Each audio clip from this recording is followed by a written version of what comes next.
Imagine stepping right into the lion's den. Like, you are a known grifter, an elegant con artist who basically relies on charm to separate fools from their money. Right. And the man sitting across the desk from you is Al Capone. It's 1926. This is literally the absolute peak of Capone's brutal reign over Chicago. A highly dangerous place to be. To put it mildly. Yeah. And you ask him for $50,000. Which is a massive sum back then. Huge. But against all odds, he hands it over. So you take that money, walk straight to a bank, lock it in a safe deposit box, and just disappear for 2 months. You don't invest it. You don't run a scheme. Exactly. You just let it sit. And when you finally return to face the most ruthless, paranoid mobster in American history, you hand the exact same stack of bills back to him and apologize for failing to double his money. Which, logically speaking, should be a death sentence. Right. By all metrics of human survival, you should end up at the bottom of the Chicago River. But instead, Capone's brain completely short-circuits. He looks at you, yells, "My God, you're honest," and literally hands you $5,000 from his own pocket. It completely defies our conventional understanding of threat detection. It really does. Because when we think of a predator or, an adversary, we expect an overt attack. We scan the horizon for a raised sword or a harsh word, a clear signal of hostile intent. Yeah, we're looking for the obvious danger. Exactly. Our entire neurological defense system is wired to respond to aggression with immediate protective armor. But the scenario with Capone exposes a massive gaping vulnerability in that exact system. Oh, for sure. It reveals that the most devastating breaches of our defenses don't actually come from a frontal assault. They come through the side door, wrapped in a gesture so seemingly genuine and disarming that our threat detection radar never even registers a blip. And honestly, that paradox is precisely why we are here today. If you are joining us, you are our resident learner. You're the person who craves the deep knowledge, the hidden mechanics of human behavior, and those sudden aha moments. But you want it without the crushing weight of information overload. Exactly. We know you value your time. So our mission for this deep dive is to unpack a profoundly unsettling psychological blueprint. We are examining a specific directive from our source document today, which is titled, "Use selective honesty and generosity to disarm your victim." It's a heavy topic, but so fascinating. It really is. We're going to look under the hood of human cognition to understand exactly how the most open-hearted, beautiful, and generous gestures you can possibly imagine are, well, routinely weaponized to bypass our natural skepticism. And to understand how this works, we really have to completely reframe our definition of deception. Okay, let's unpack this. Where do we start? Well, the core thesis we are examining today rests on a single potent idea. The source states that one sincere and honest move will cover over dozens of dishonest ones. That feels so counterintuitive, doesn't it? It does. Historically, we operate under this assumption that deception is synonymous with invisibility. We picture the thief in the night, the shrouded figure hiding in the shadows, actively trying to conceal their movements. Right, try not to be seen at all. Yeah, but the reality of high-level manipulation is that invisibility is a fool's errand. The human brain is actually incredibly adept at spotting anomalies when it's looking for them. So if they aren't hiding, what are they doing? Distraction. The true essence of deception is distraction. It involves giving the target something so emotionally compelling, so overwhelmingly positive to focus on, that they willingly ignore what your other hand is doing. Okay, that makes sense. Because to truly grasp a theory counterintuitive, a theory that suggests our capacity for gratitude is actually a massive liability, we have to see it in action. We definitely need the historical context. Right. We have to look at the practitioners who elevated this concept from a cheap parlor trick to an actual art form. So let's wind the clock back to 17th century Amsterdam. Oh, this is a perfect example. Yeah, and this isn't a story about a quick street hustle. This is about a man who essentially put a blindfold on an entire bustling European metropolis using nothing but an avalanche of overwhelming, undeniable generosity. The figure in question is Francesco Giuseppe Borri. Borri, right. And he arrived in Amsterdam not as a shadow, but as an absolute spectacle. He claimed the title Medico Universal, the Universal Healer. Quite the title. Yeah, and his methodology for establishing this persona was entirely reliant on creating an impossible visual and economic paradigm. He didn't just claim to be wealthy, he maintained an opulent retinue that bordered on the theatrical. Like beyond rich. Exactly. He traversed the narrow streets of Amsterdam in an extravagant coach pulled by 6 horses, a display of wealth that would have commanded the attention of literally every single citizen. The logistics of that alone are staggering. The historical accounts mention that his reputation grew so fast and so intensely that invalids were having themselves physically carried in sedan chairs all the way from Paris to his residence in Amsterdam. Which is wild when you think about it. Right. Stop and think about that journey in the 1600s for a second. Hauling a sick person across hundreds of miles of unpaved, dangerous roads in a wooden box. It sounds like torture. It does. That level of desperation requires an almost religious level of belief in the destination.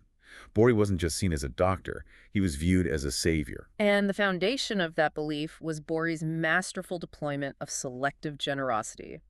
Think about it. If he had simply charged exorbitant fees for his services, he would have been categorized as a highly successful, perhaps brilliant physician. His wealth would make logical sense then. Exactly. But Bori deliberately broke the economic equation. He took absolutely no payment for his medical consultations. None. Wait, really? Nothing at all? Nothing. Furthermore, he actively distributed staggering sums of money directly to the poor of the city. He was this fountain of wealth, seemingly asking for nothing in return. Your average citizen watching this is going to experience some profound cognitive dissonance. I mean, you have a man living in unimaginable splendor, throwing money into the streets, curing the sick without asking for a dime. It doesn't compute? No. And to compound the mystery, it was widely observed that Bori never received money through the post or via bills of exchange. There was no visible incoming revenue stream. It is a complete paradox. And the human mind absolutely abhors a paradox. We really hate not knowing how things work. Right. When we are confronted with a reality that violates our understanding of cause and effect, our brains automatically generate a narrative to bridge the gap. We literally cannot tolerate the unexplained. So what narrative did they come up with for Bori? Because of his boundless generosity coupled with his inexplicable wealth, the public organically formed a conclusion. They decided Bori must possess the Philosopher's Stone. Oh, wow. Alchemy. Yes. They reasoned that the only possible way a man could give away so much without taking anything in was if he had unlocked the ultimate alchemical secret and could literally transubstantiate base metals into gold. That is wild. His generosity ceased to be a mere character trait. It became tangible proof of his supernatural power. It is the ultimate distraction mechanism. Looking at Bori's strategy, it actually maps perfectly onto the architecture of the modern digital economy. Oh, that's a really interesting parallel. How so? Consider the colossal tech conglomerates that dominate our lives today. They offer you these flawless, indispensable software ecosystems. They navigate your daily commute. They organize a decade of your family photos. They facilitate your communication with everyone you know. They're integrated into everything we do. Right. And the crowning feature. It is entirely 100% free. As a user, you experience this as a tremendous windfall. You think, wow, what an incredible utility I've been given. But there's a catch. Always. That free interface is the exact same distraction Bori used. It is a massive, shiny object that completely diverts your attention from the fact that they are continuously, quietly extracting a vastly more valuable resource. Your data. Exactly. Your behavioral data, your location history, your purchasing habits. The overt generosity of the free service is the prerequisite distraction that makes the covert extraction possible. That parallel highlights the exact neuropsychological exploit at play. You are receiving a benefit that triggers a release of dopamine and a feeling of gratitude. We love getting free stuff. We really do.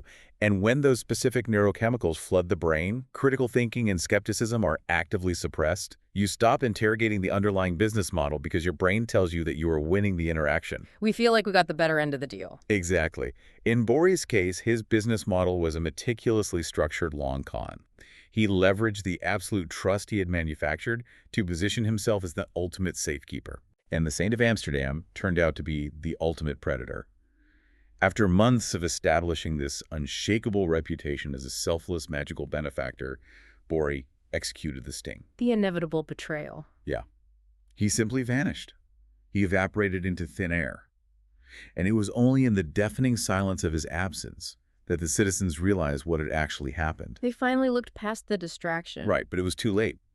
Bori had taken with him vast sums of money and priceless diamonds that the wealthiest people in the city had voluntarily placed in his care. They just handed it over to him? They did. They willingly handed over their fortunes because their critical faculties had been completely paralyzed by his prior acts of giving. I mean, the logic makes sense in a twisted way. If a man can make his own gold, why would he ever steal yours? The underlying architecture of this manipulation is rooted in an ancient strategic philosophy, which is giving before you take. Giving before you take. Right. Evolution has hardwired us for reciprocity. When someone gives us something of value, we experience a psychological tension, a subconscious debt that demands to be repaid. Like when someone buys you dinner, you feel like you have to get the next one. Precisely. Now, if an adversary approaches you aggressively, attempting to seize your resources, your sympathetic nervous system triggers a fight-or-flight response. Your armor instantly engages. Because the threat is obvious. Yeah. Even if the adversary overpowers you, the cost of the interaction is high, and the lingering resentment guarantees future retaliation. But the act of giving before taking entirely circumvents the amygdala. It just sneaks right past the guards. It softens the psychological ground. It transforms a hostile extraction into a cooperative exchange, making it nearly impossible for the victim to perceive the threat until it's far too late. It is genuinely chilling to realize how easily our most cooperative instincts, our desire to trust, to be grateful, to participate in reciprocal kindness, can be hijacked like that. It is a profound vulnerability. But Bori's victims, for all their wealth, were essentially hopeful, naive people looking for a miracle. They wanted to believe in alchemy. Let's pivot to a completely different environment. Okay, where are we heading? Because the real stress test for this psychological principle isn't whether you can fool a desperate patient in the 17th century. The question is whether selective honesty can penetrate the armor of a hyper-vigilant, violently cynical apex predator. So we are transitioning from targeting the gullible masses to targeting the ultimate wolf. Exactly. The dynamic shifts entirely when the mark is someone whose biological survival depends entirely on their ability to detect a lie. Which brings us directly back to that room in Chicago in 1926. Yes. Al Capone is at the zenith of his power. He is running a massive illegal empire during Prohibition. Count Victor Lustig, our dapper multilingual con artist with an elegant continental accent and a history of high society swindles, decides that this is the man he wants to target. To appreciate the audacity of Lustig's move, we really have to deeply analyze Capone's daily reality. It wasn't exactly a relaxed lifestyle. Not at all. Capone existed in a state of perpetual hyper-arousal. Every interaction, every handshake, every conversation was a potential assassination attempt or a federal sting. Just constant, exhausting stress. His brain was constantly flooded with cortisol. He lived in a world where everyone wanted something from him and almost everyone was willing to lie or kill to get it. His baseline assumption for human interaction was absolute deceit. So when Lustig walks into Capone's headquarters, sits down in a tailored suit, and asks for $50,000 with a promise to double it in 60 days, Capone is instantly skeptical. As he should be. Right. I mean, 50 grand in 1926 is roughly equivalent to $750,000 today. Capone certainly had the liquidity, but he didn't become a kingpin by handing out loans to sophisticated strangers. He wasn't running a charity. Exactly. Yet Lustig possessed a specific, refined charisma. He didn't grovel, and he didn't act intimidated by the gangsters surrounding him. He projected an aura of aristocratic confidence that intrigued Capone enough to play along. He passed the initial vibe check, essentially. Yeah, so Capone physically counts out the bills, pushes them across the desk, and issues what is essentially a death threat wrapped in a business agreement, double it in 60 days. Lustig's immediate actions reveal his absolute mastery of tension. He does not flee the city. He does not attempt to execute a secondary con to generate the promised return. He literally does nothing with it. Right. He walks to a bank, secures a safe deposit box, places Capone's money inside, and locks it. And then he waits. The waiting is the craziest part to me. The duration of this pause is critical. For 2 entire months, the money sits in the dark. Lustig travels to New York, engages in entirely separate enterprises, and allows the clock to tick down. He is deliberately letting the psychological pressure build. He is letting Capone sit with the expectation of betrayal. When those 60 days are up, Lustig returns to Chicago, retrieves the untouched cash, and heads back into the lion's den. The atmosphere in that room must have been suffocating. You can just imagine it. Capone is flanked by stony-faced bodyguards who are likely already measuring Lustig for a concrete suit. Lustig approaches the desk, puts on a mask of profound, miserable defeat, and says, "Please accept my profound regrets, Mr. Capone. I'm sorry to report that the plan failed. I failed." You can visualize the sheer physiological response in that room. Capone's confirmation bias is immediately validated. I think it's exactly what he expected. Yes, his brain registers exactly what it anticipated. The man is a fraud, the money is gone, and violence is the necessary next step. His muscles tense, the adrenaline spikes.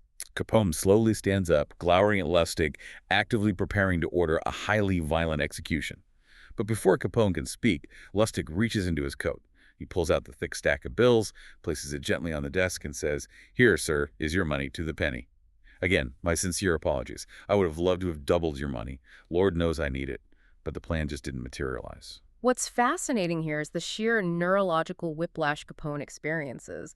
Lustig orchestrates a massive collision of opposing psychological forces. It's a total system override. Exactly. Capone's entire nervous system is braced for conflict and betrayal. He is operating in pure predator mode. And in a fraction of a second, Lustig completely removes the threat, replacing it with pure, unadulterated honesty. The tension just vanishes. The sudden evaporation of that immense stress creates a vacuum in Capone's mind. The adrenaline has nowhere to go.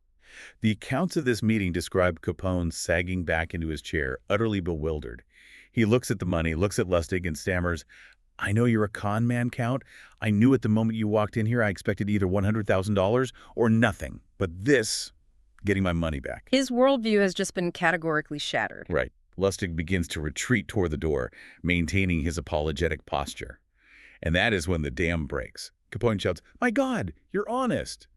He peels off 5 $1,000 bills from his own stack, thrusts them at Lustig, and says, "If you're on the spot, here's 5 to help you along." A $5,000 tip. Yeah. Lustig feigns shock, bows graciously, accepts the cash, and walks out alive. The entire 2-month, $50,000 charade was engineered solely to extract that specific $5,000 tip. It's a masterclass. It is, but I have to pause here and push back on the underlying logic of this because it feels entirely backward to me. We are talking about Al Capone. We are talking about a man whose emotional calluses are inches thick. I see where you're going with this. Are we really supposed to believe that a hardened, cynical, violently paranoid mob boss is actually more vulnerable to a tiny act of honesty than a regular person? You would assume his armor would easily deflect a cheap trick like returning a deposit. It is entirely counterintuitive, but the psychology is remarkably sound. Capone's armor was infinitely thick against conventional threats, rival gangs, undercover cops, informants. He was ready for a gunfight, not a refund. Exactly. Lustig didn't use a conventional threat. He used an emotional skeleton key. You see, the deeper a person descends into paranoia and isolation, the more their subconscious actually yearns for genuine human connection. Oh, that makes a lot of sense. Capone's daily existence, surrounded by sycophants, assassins, and liars, was not just stressful, it was profoundly isolating and depressing. He lived in a state of emotional starvation. So Lustig threw him a crumb. Yes. Lustig recognized that beneath the terrifying exterior of the apex predator was a desperate, suppressed desire to experience a moment of clean, honest interaction. By stepping into the crosshairs and proving he wasn't holding a weapon, Lustig provided a massive hit of emotional relief. Wow. In that split second of vulnerability, the brutal warlord was reduced to a grateful child, willing to pay handsomely just for the privilege of experiencing temporary trust. So Lustig essentially built an elaborate stage just so he could be caught committing an act of integrity. He manufactured a crisis solely to demonstrate his own fake character. It's brilliant, but it's also a hit-and-run tactic. Lustig risked his life for a quick $5,000 payoff. Which is impressive, but limited. Right. Here's where it gets really interesting, though. What happens when this exact same psychological exploit manufacturing trust through an uncharacteristic display of honesty is scaled up? What happens when it isn't used for a quick tip, but deployed as the foundation for long-term systemic financial devastation? To examine the long-term application of this principle, we shift our focus from the criminal underworld to the gilded boardrooms of the 19th century. We look at a man who was essentially the Wall Street equivalent of Al Capone. Jay Gould. Jay Gould. Gould was a titan of industry, a man who amassed a massive fortune by his early 30s. And he didn't do it by being gentle. His reputation was built on ruthless market manipulation, aggressive corporate takeovers, and a fundamental distrust of everyone in his orbit. A shark. He was a shark swimming in incredibly dangerous waters, and he knew exactly how the game was played. However, even apex predators experience moments of critical vulnerability. In the late 1860s, Gould found himself facing an existential corporate threat. What kind of threat? He had heavily leveraged himself in the Erie Railroad, positioning himself for massive gains. But a crisis erupted. The market was suddenly flooded with a massive influx of counterfeit Erie Railroad stock certificates. Oh, that bad. Very bad. The value of his legitimate holdings plummeted. He was facing not only catastrophic financial ruin, but also severe public humiliation. His control was slipping, and he was bleeding capital rapidly. So he is cornered, desperate, and looking for a lifeline. And right on cue, a man who calls himself Lord John Gordon arrives on the scene. What a name. Seriously. Gordon presents himself as a wealthy Scottish aristocrat, an eccentric lord who has casually made a fortune investing in American infrastructure. He approaches Gould, acknowledges the crisis, and offers his assistance. But he doesn't just offer words, does he? No. Crucially, he doesn't just offer sympathy or empty advice. He delivers massive, actionable value up front. Gordon personally finances a team of elite handwriting experts. He directs them to analyze the phony certificates, and he brings the conclusive evidence back to Gould, Providing an actual solution. The evidence proves that the counterfeiters aren't rival market manipulators from the outside. They are a cabal of top executives operating from within the Erie Railroad itself. This intervention is a masterclass in exploiting what psychologists call the anchoring bias. The anchoring bias. How does that work here? Well, the human brain relies heavily on first impressions to establish a baseline for future judgments. We are cognitive misers. Once we categorize someone, we strongly resist spending the mental energy required to reevaluate them. We just stick them in a box and move on. Exactly. Gordon arrived during a period of maximum stress, asked for absolutely nothing in return, and provided a critical service that saved Gould from ruin. He permanently anchored his identity in Gould's mind as a selfless, highly competent ally. And the effect of that anchor is absolute blindness. Gould, the man who trusts no one, completely shuts down his critical faculties when it comes to the Scottish lord. He is so overwhelmed by the initial act of generosity that he welcomes Gordon into his inner circle. The Trojan horse is inside the gates. Having established this impenetrable aura of trust, Gordon pivots to the second phase of the operation. He suggests that he and Gould pool their massive resources to quietly buy up a controlling interest in the Erie Railroad, allowing them to purge the corrupt executives and dominate the market. And Gould goes for it. Gould eagerly agrees. They form a partnership. And over the next several months, whenever Gordon comes to Gould stating he needs capital to purchase more shares, Gould simply hands over the money. Just writes the check. No audits, no verifications, no questions asked. Because the initial act of extreme honesty created an enormous cognitive blind spot. To question Gordon later would require Gould to admit that his foundational assessment of the man was entirely wrong. And people hate admitting they were wrong. The ego violently protects its own judgments. Therefore, Gould's brain actively ignored any subsequent red flags, rationalizing every request for money as part of the trusted partnership. The manipulator used a single well-timed act of utility to secure a blank check. And the inevitable betrayal is absolute devastation. In 1873, after accumulating a massive fortune in Gould's capital and controlling a huge swath of Erie stock, Gordon executes the gump. He sells it all. He sells off his entire position simultaneously. He personally walks away with an astronomical fortune, but the sudden, massive sell-off completely crashes the value of the remaining shares, leaving Gould holding the bag. Gould's holdings are decimated. He is financially ruined in the venture. And just like Borey in Amsterdam, Lord John Gordon vanishes into the wind. The aftermath of the con is perhaps the most illuminating aspect of the entire affair. When the dust settled and Gould finally mobilized his immense resources to investigate the man who had ruined him, the truth of Gordon's identity was laid bare. Oh, this part is amazing. He wasn't a Scottish lord. He had no noble lineage, no ancestral estates. His real name was John Crowningsfield. Not quite a lord, then. Far from it. He was the illegitimate son of a London barmaid and a merchant seaman. His entire aristocratic persona was a fabrication. And the most agonizing part for Gould was the realization that the evidence of the fraud had been there all along. It usually is. Investigators pointed out numerous inconsistencies in Crowning's behavior, his accent, his lack of verifiable history. The clues were omnipresent. But Gould had been so thoroughly blinded by that one initial act of salvation that he literally couldn't perceive the threat right in front of him. This provides a crucial takeaway regarding the mechanics of reputation. A single act of conspicuous honesty is a powerful tool, but a firmly established reputation for honesty acts as an almost impenetrable cognitive shield. It's like armor. The terrifying reality is that a manipulator can construct this shield using a sequence of relatively inconsequential, highly visible acts of integrity early in a relationship. Once that reputation solidifies, the target's brain will actively defend the manipulator against contradictory evidence. They'll make excuses for them. The target will rationalize away massive red flags because the psychological pain of admitting they were thoroughly deceived is often greater than the perceived risk of trusting the manipulator just one more time. So what does this all mean for the architecture of human interaction? It means our own neurological wiring. Our reliance on first impressions, our deep-seated need for reciprocity is actively working against us when an adversary knows how to game the system. It's a sobering thought. It really is. Up to this point, we've been examining this phenomenon through the lens of individual financial ruin. A con man stealing diamonds, an aristocratic fake swindling a mobster, a fake lord crashing a railroad stock.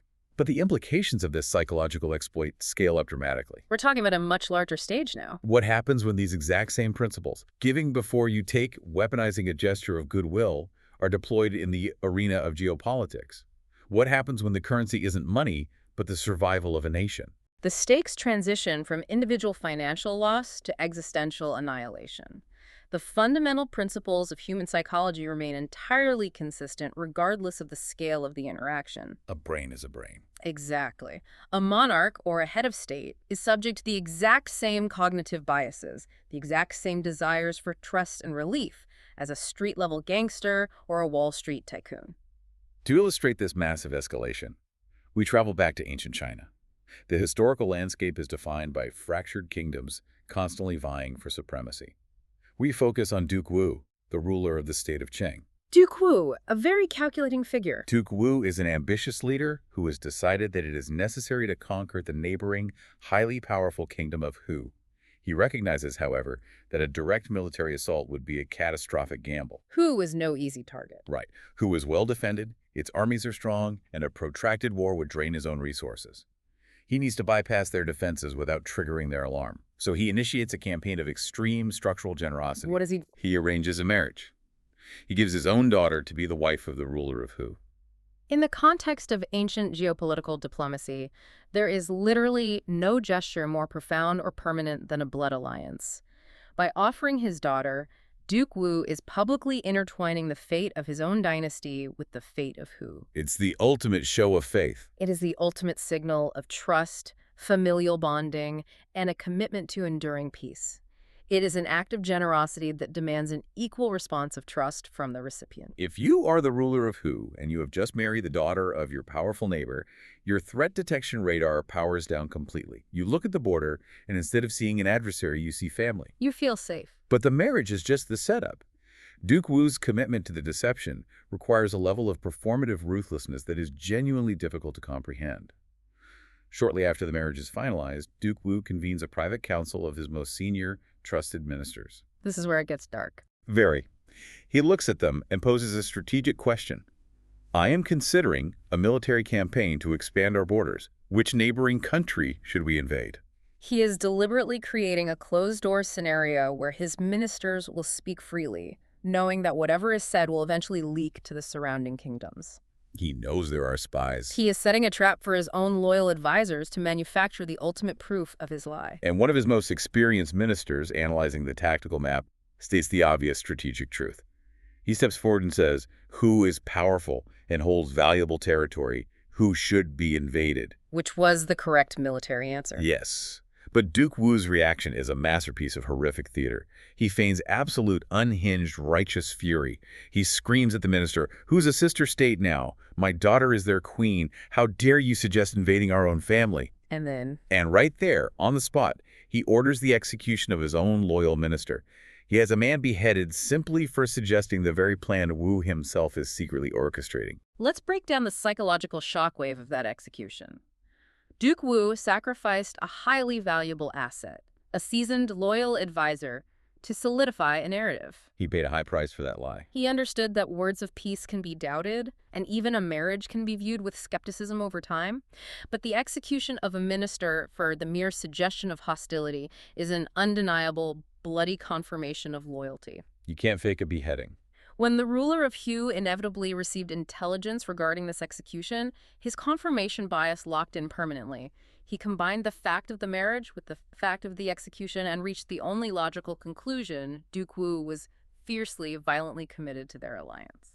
The distraction was absolute. The ruler of Hu felt so entirely secure in his relationship with Cheng that he dismantled his own defenses. He didn't fortify his garrisons along the border. He didn't drill his troops. He let his guard down completely. He allowed his military readiness to atrophy because he believed the threat no longer existed.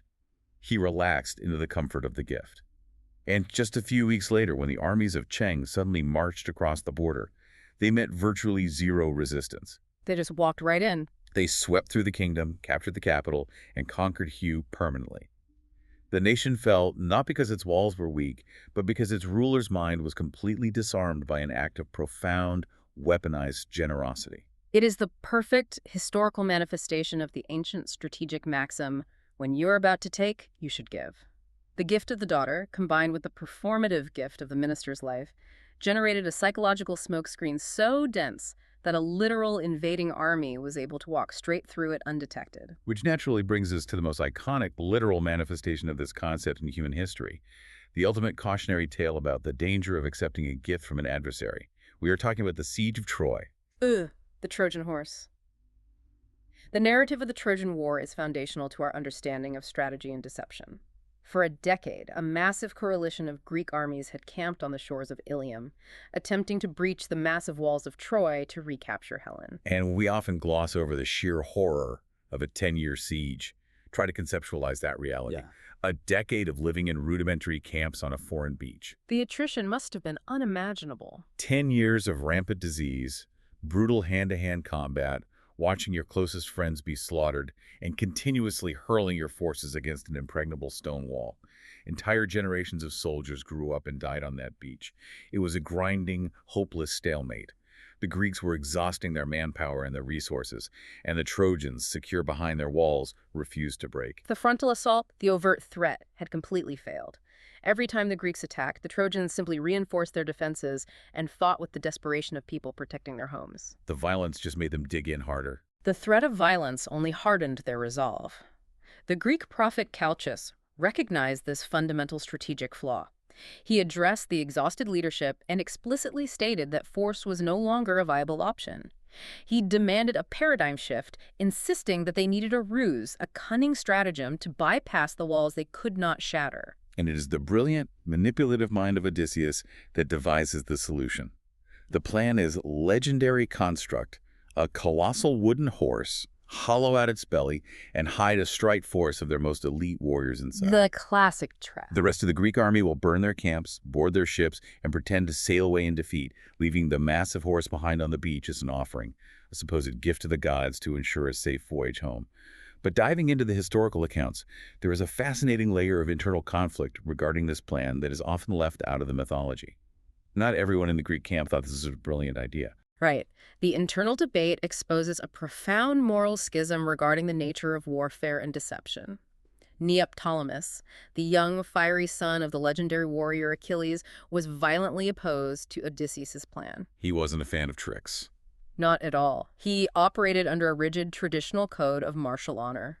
To his mind, hiding inside a wooden statue and relying on a trick was inherently cowardly. It was unmanly. He passionately argued that it would be vastly preferable for the Greek army to die honorably in open combat, facing their enemies face to face, rather than secure a victory through a deceitful, dishonorable charade. Now, put yourself in the sandals of an average, exhausted Greek hoplite listening to this argument. You've been away from your family for 10 years. You are covered in scars, mud, and trauma. You just want to go home. Exactly. On one side, you have Neoptolemus preaching about honor, glory, and manliness, which essentially guarantees another decade of misery and a high probability of brutal death. On the other side, You have Odysseus offering a lie, a trick, a deception that promises to end the nightmare immediately and get you on a ship back home. It's an easy choice when you're that tired. Faced with the choice between honorable annihilation and deceitful survival, human nature wins out.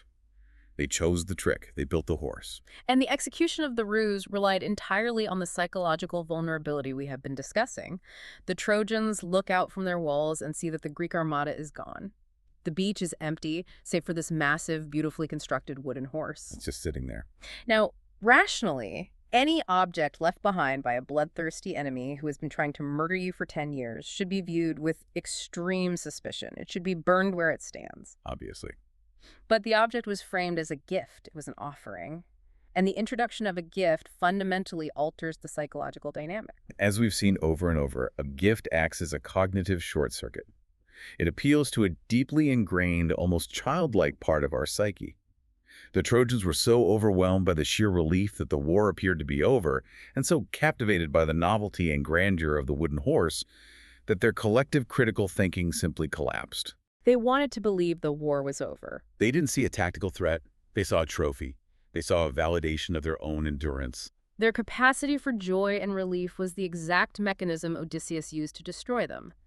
The gift was the perfect, irresistible vessel in which to hide the fatal blow. They willingly dismantled parts of their own defensive walls to drag the massive horse into the heart of their city. They literally broke their own walls down for it. The walls of Troy weren't breached from the outside by force. They were opened from the inside by gratitude.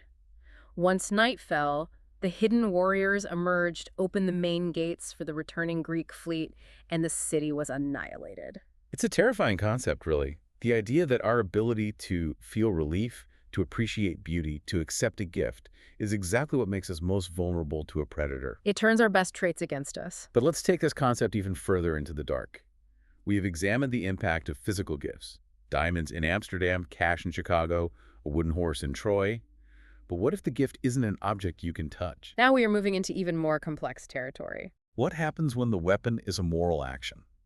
What happens when an adversary uses an aggressive display of selective kindness, not just to distract you, but to actively corrode your very will to fight? This brings us to a highly nuanced and dangerous application of the law. We are moving from the realm of physical distraction to the realm of psychological warfare. To explore how moral superiority can be weaponized to break an enemy's spirit, we look to the annals of ancient Rome, specifically the campaigns of the Roman general Camillus. Right, so Camillus is commanding the Roman legions, and he is bogged down in a grueling siege against the capital city of the Philistines. Much like the Greeks at Troy, the Romans are making very little progress. It's another brutal stalemate. The Philistine city is heavily fortified, heavily provisioned, and the citizens are fiercely defending their homeland. The siege drags on, and morale on both sides is being tested. Then, an incredibly bizarre and unexpected event occurs.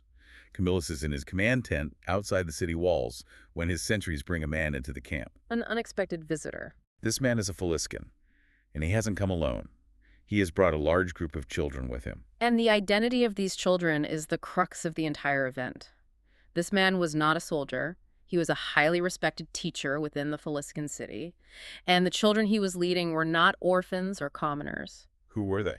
They were the sons and daughters of the absolute highest-ranking, wealthiest, and most politically powerful nobles in the city, the ruling class. So, the teacher had orchestrated a breathtaking act of treason. Under the guise of taking his students out for their daily exercise and fresh air, he had slowly walked them further and further from the city gates until he had essentially kidnapped them. He delivered them right to the enemy. He led them straight into the heart of the Roman encampment. He presented these children to Camillus as an offering. His motivation was purely selfish. He assumed that by handing the Roman general the ultimate leverage, he would be handsomely rewarded with gold and status when the city inevitably fell. In the brutal mathematics of ancient warfare, possessing the children of the enemy's political elite is the equivalent of acquiring a nuclear deterrent. It is an insurmountable, absolute tactical advantage. Game over. The Philistines could no longer launch arrows, drop boiling oil, or mount a sortie without risking the immediate execution of their own heirs. Camillus suddenly had the power to dictate any terms of surrender he desired. The war was effectively over. Which is exactly why my brain immediately screamed, "Take the deal," when I read this part. He has the entire future of the Faliscan civilization sitting in his tent. Why on earth would any military commander voluntarily surrender that kind of leverage? It seems foolish at first glance. Because Camillus doesn't take them hostage, he doesn't negotiate terms, he rejects the advantage entirely, he orders his guards to seize the traitorous teacher, he has the man stripped completely naked and his hands bound tightly behind his back. He flips the script. Camillus then hands each of the terrified noble children a sturdy wooden rod. He instructs them to whip their treacherous teacher, driving him out of the Roman camp and all the way back to the gates of their own city. If we connect this to the bigger picture, we see the absolute brilliance of Camillus's strategic calculation. He recognized that there is a massive difference between forcing a capitulation and securing a lasting victory. What do you mean by that? Let's break down the scenario if he had kept the hostages. Yes, the Philistines would have opened their gates, but their surrender would have been born of absolute terror, profound humiliation, and a boiling, violent hatred. They would have resented him forever. They would have submitted solely to save their children, but the resentment would have festered. The moment the Roman legions marched away, or the moment a Roman governor showed a moment of weakness, the Philistines would have rebelled. It would have required a permanent, costly Roman garrison to keep the city suppressed. The war wouldn't have ended. It would have merely transitioned into a bloody, eternal insurgency. The hostage situation breeds compliance, but it guarantees eternal enmity. You can't govern a population that despises you that deeply. Precisely. Camillus understood the sociology of occupation. By actively refusing the easy tactical advantage, by demonstrating this profound, unexpected act of selective kindness, and returning their most precious asset unharmed, Camillus completely scrambled the psychological dynamic of the war. He won their minds. He didn't just defeat their army, he conquered their narrative. He demonstrated a level of moral superiority, honor, and civilized behavior that was undeniable. And the historical impact was immediate and staggering. When the children returned to the city, driving their humiliated teacher before them, and the Faliscan nobility realized what the Roman general had done, their entire perspective shifted. It changed everything for them. The texts note that their resistance wasn't just broken, it evaporated. They didn't surrender out of fear of Roman swords, they surrendered out of a profound sense of awe and moral debt. Selective kindness aims right for the core of human dignity. It is a corrosive force against hostility.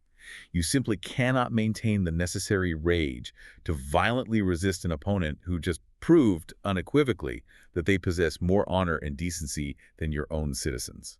It is a masterstroke of psychological subjugation. However, analyzing this tactic requires a very stark warning. Okay, what's the warning? Deploying calculated acts of kindness as a manipulation tool is akin to juggling live explosives. You are deliberately tampering with a target's deepest, most vulnerable emotional states, their gratitude, their relief, their sense of justice. It can backfire. Spectacularly. If you attempt this and your target perceives the manipulation, if they realize that your kindness was not an act of genuine honor, but a cold, calculated strategic ploy designed to disarm them, the blowback will be catastrophic. Because they feel used. The sudden realization that their genuine feelings of gratitude were farmed and exploited will cause those emotions to violently invert. The warmth will instantaneously curdle into the most intense, venomous hatred and distrust imaginable. You will not just lose the advantage, you will create a permanent, lifelong enemy who will actively seek your destruction. Unless the gesture can be executed with flawless, unassailable sincerity, it is a risk that often outweighs the reward. It is the definition of high-risk, high-reward psychology. But okay, looking at this entire framework, a massive, glaring flaw presents itself to me. Oh, what's that? Everything we have discussed, Borri giving away money, Lustig returning the cash, Gordon catching the counterfeiters, Camillus returning the children, relies on the element of surprise. It relies on a baseline where the target doesn't automatically assume you're lying. They had a clean slate. Right. But what happens if your reputation precedes you? What if your history is an open book, and everyone already knows you are a liar, a cheat, and a rogue? If a known scam artist suddenly attempts an act of glowing, selfless honesty, it isn't going to lower the target's defenses. It's going to trigger every single alarm bell they have. Oh, absolutely. Sudden, uncharacteristic honesty from a known liar is the most suspicious behavior possible. That is the precise friction point where the strategy must undergo a complete reversal. The law of selective honesty is highly conditional. It functions beautifully if you operate from a baseline of neutrality or if you have the distinct advantage of a first impression, like Lord Gordon Gordon. But if they already know you're shady. Exactly. If you drag a documented history of deceit behind you, attempting to feign integrity is not just useless, it is actively detrimental. In those specific scenarios, the manipulator must abandon the pursuit of trust and instead embrace the rogue. You must lean heavily into the expectation of dishonesty. And to see how this incredibly counterintuitive reversal works, we have to return to our old friend, Count Victor Lustig, the man who cracked Al Capone. We are looking at him years later, orchestrating what is widely considered his masterpiece, the most audacious, unbelievable con of the 20th century. Selling the Eiffel Tower for scrap metal. Yes, selling the Eiffel Tower. It remains a phenomenal case study in exploiting cognitive biases and societal expectations. Lustig arrives in Paris and meticulously crafts the persona of a high-ranking, highly stressed French government official, the Deputy Director General of the Ministry of Posts and Telegraphs. He quietly gathers a small group of the city's wealthiest scrap metal industrialists in a secretive hotel room. The staging is perfect. He pitches them an incredible plausible lie. He says the city of Paris can no longer afford the exorbitant maintenance costs of the Eiffel Tower. It has fallen into disrepair, and the government has secretly decided to dismantle it and sell the thousands of tons of scrap iron to the highest bidder. It sounds just crazy enough to be true. One of these industrialists, a man named André Poisson, takes the bait. He's desperate to elevate his status in the Parisian business world, and securing this massive government contract would make him a titan. Poisson's prepared to hand over a life-changing sum of money to Lustig to win the bid. But as they approach the absolute final stage of the con, the moment where the cash is supposed to physically change hands, we hit a critical crisis point. Poisson gets cold feet. The illusion, which is held up under immense pressure, suddenly begins to fracture. They are sitting in the meeting, and Poisson is looking at Lustig, and something is just gnawing at him. He can't quite articulate it, but the vibe is wrong. The tension in the room is rapidly spiking. The mark is physically pulling back, hesitating. It's all about to unravel. Now, Lustig is a savant when it comes to reading micro-expressions and shifts in human psychology. He instantly senses that the trust has evaporated. The deal is seconds away from collapsing. If Lustig followed the standard rule of selective honesty in this moment of crisis, he would have tried to overcompensate. He would have acted super professional. Right. He would have acted incredibly righteous, perhaps produced more forged, highly official-looking documents to prove the legitimacy of the government auction. He would have tried to prove he was an honest civil servant. But he doesn't do any of that. He takes a completely different path. Instead, Lustig physically leans across the table, closes the distance between them, lowers his voice to a conspiratorial whisper, and starts complaining. Complaining? Yes. He starts whining about his miserable government salary. He talks about how expensive it is to maintain a lifestyle in Paris, how his superiors don't appreciate him, how difficult his personal finances have become. He goes on this extended tangent about how desperately he needs cash to make ends meet. He is deliberately, strategically exposing a severe moral flaw. He is voluntarily presenting himself as corrupt. Yes. And the psychology behind it is absolutely brilliant. Because after a few minutes of listening to this supposedly high-ranking government official practically beg for money, a massive light bulb illuminates in Poisson's head. The industrialist realizes that Lustig isn't just making awkward small talk about his bills. Lustig is explicitly asking for a bribe to guarantee the contract. And that realization is the exact mechanism that saves the entire con. It is such a bizarre human quirk. Think about it in a modern context. Imagine you take your car to a mechanic you've never used before. You are already on edge. He gives you a quote for a major repair that seems suspiciously low. You'd immediately be skeptical. Immediately, your threat radar pings. You think, this is a scam. He's going to use counterfeit parts, or he's going to invent new problems once the engine is apart. Yeah. You don't trust him because the deal seems too good. It feels too clean. But then, as you're hesitating, the mechanic leans over, wipes his hands on a rag, and starts complaining bitterly about his ex-wife. He talks about his crushing alimony payments, and he whispers that if you can pay him entirely in unrecorded cash today, he really needs it to hide the income from the taxman. I see. Suddenly, you relax. You trust him. Not because you believe he's an inherently good moral person, but because his corruption and self-interest make logical sense to you. You understand his motivation. He isn't a mysterious benefactor offering a cheap repair. He's a guy trying to dodge taxes. Yeah. His flawed humanity makes him a known quantity. The mechanic analogy perfectly illustrates why Lustig's bribe tactic worked on Poisson. The effectiveness of the reversal requires a deep, intuitive understanding of the mark's pre-existing worldview and societal expectations. Poisson expected corruption. André Poisson was a hard-nosed industrialist operating in early 20th century France. He lived in a business environment where he fundamentally expected politicians and government officials to be self-serving, greedy, and corrupt. That was his baseline. When Lustig was acting like a perfectly professional, strictly by-the-book civil servant, it felt fake to Poisson because it directly contradicted his cynical understanding of how the world actually worked. The perfection of the persona was the anomaly causing the suspicion. It was too good to be true. Exactly. But the exact moment Lustig dropped the professional facade and blatantly asked for a bribe, he slotted perfectly into Poisson's expected stereotype. Poisson immediately relaxed because, in his mind, since all government officials were corrupt, this overt act of financial dishonesty was the definitive proof that Lustig was the real McCoy. By acting explicitly dishonest, he validated his own authenticity. If Lustig had tried to deploy selective honesty in that hotel room, if he had tried to act like a beacon of integrity, Poisson's suspicion would have been confirmed, and he would have grabbed his briefcase and run for the door.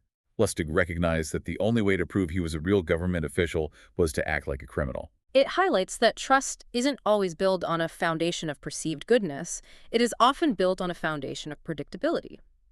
Providing the exact flaw the mark expects to see can be the ultimate psychological comfort. Wow. And to fully explore the extreme end of this reversal strategy, we can look at the historical figure who perhaps utilized it better than anyone else, the French diplomat Charles Maurice de Talleyrand. Oh, Talleyrand. Talleyrand, operating at the Congress of Vienna in 1814, is a study in sheer audacity. He is representing France at a gathering of all the major European powers following the defeat of Napoleon. And the crucial context here is that Talleyrand's reputation as a master manipulator, a survivor who would betray anyone to maintain his own power, a man whose entire career was built on lies, was universally recognized. Everyone knew exactly what he was. He was a legendary snake. Every single diplomat, prince, and king in Vienna knew exactly who and what he was. So how do you possibly function as a negotiator when literally every person at the table assumes everything you say is a lie? Well, if you have Talleyrand, you do not attempt the impossible task of repairing your reputation. You do not try to convince seasoned diplomats that you have suddenly found religion and decided to be honest. Instead, you weaponize your terrible reputation. You spin a cloak of lies so thick, so dense, and so chaotic that the truth becomes completely camouflaged within the noise. He just leaned into it. He really did. Talleyrand would intentionally circulate the most impossible, fabulous, easily disprovable rumors. He would make remarks to his peers that were so overtly, blatantly false that the listeners knew he had to be lying. This casual, constant dishonesty had no immediate tactical purpose other than to establish a baseline of overwhelming static. He flooded the channel with so much garbage data that the signal was lost.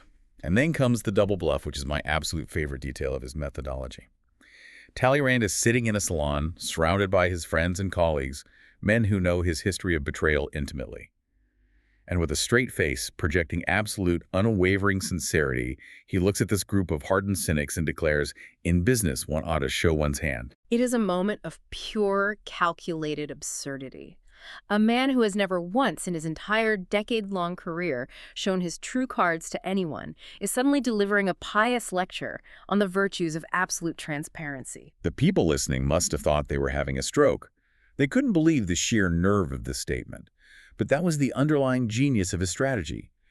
By constantly, gleefully embracing his reputation for deceit and unpredictably dropping these utterly impossible remarks, Talleyrand generated total cognitive chaos for his opponents. You just couldn't read him.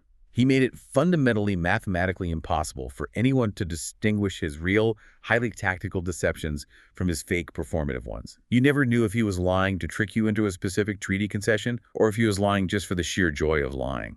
Overt deceptiveness became his ultimate impenetrable cover. He was actually admired for the sheer, unapologetic honesty of his dishonesty. It perfectly illustrates the final, most complex dimension of this psychological framework. Nothing in the realm of human interaction and power dynamics is set in stone. The effectiveness of any behavior is entirely dependent on the context and the expectations of the audience. It's all relative. If absolute honesty is expected, a well-placed lie is devastatingly powerful. If a lie is expected, suddenly telling the blunt truth is profoundly confusing. And if you are universally known as a liar, leaning into that expectation, turning yourself into a caricature of deceit, is the greatest camouflage you can ever deploy. So synthesizing this whole incredible labyrinthine journey into human psychology, we have covered an immense amount of ground today. We started in 17th century Amsterdam, watching Francesco Borri manipulate the hopes of an entire city using the blinding distraction of free medical care and fake alms. And then we went to Chicago. Right, we watched the elegant Count Victor Lustig weaponize a single, highly calculated act of financial honesty to completely bypass the terrifying, violent paranoia of Al Capone. We saw how Lord John Gordon utilized the immense power of a helpful first impression to create a cognitive blind spot large enough to ruin a Wall Street apex predator like Jay Gould. The anchor bias in action. We witnessed the geopolitical devastation of this law when Duke Wu of Cheng played a ruthless, bloody, years-long game of performative loyalty to conquer a nation without a fight, and how the Greeks weaponized the relief of a gift to shatter the walls of Troy. We examined the corrosive, spirit-breaking power of moral superiority when Camillus used selective kindness to subjugate the Faliscans. And finally, we saw how embracing a terrible reputation, as Lustig did with the bribe and Talleyrand did with his chaotic noise, can become an impenetrable shield in itself. The core takeaway connecting all of these disparate historical events, spanning thousands of years and entirely different cultures, is remarkably consistent. What's the common thread?